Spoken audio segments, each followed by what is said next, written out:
ఈ ప్రభుత్వానికి సుమారుగా 56% మంది మహిళలు తిరిగి ఎన్నుకోవడానికి మొన్న ఓటు వేశారు.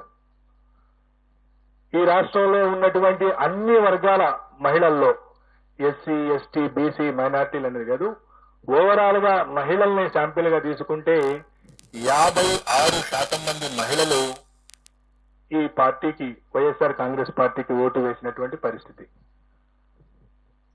కేవలం 42% మంది మాత్రమే తెలుగుదేశం పార్టీ కూటమికి మహిళల్లో ఓటు పడింది.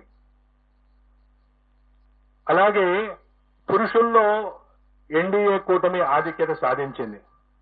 సుమారుగా మహిళల్లో 13 నుండి 14% వైఎస్ఆర్ కాంగ్రెస్ పార్టీ ఆధిక్యత సాధిస్తే, పురుషుల్లో వైఎస్ఆర్ కాంగ్రెస్ పార్టీ కేవలం 45.35% పరిమితమైంది. తెలుగుదేశం కూటమి 51.56%, అంటే సుమారుగా 6% మగవాళ్లలో తెలుగుదేశం పార్టీకి ఓట్లు ఎక్కువ పడటం మనం చూశాం.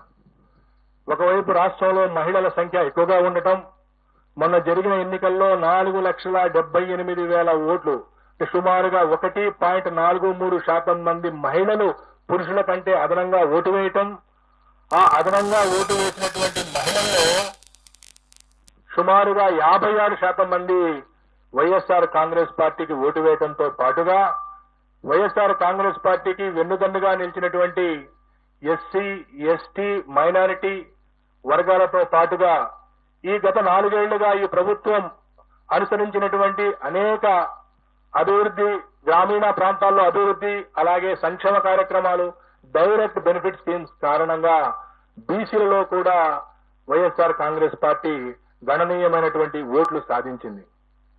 ఈ విధంగా తనకున్నటువంటి ఓటు బ్యాంకును కాపాడుకుంటూ కొత్తగా బీసీలలో ఓటు బ్యాంకుని చేర్చడం ద్వారా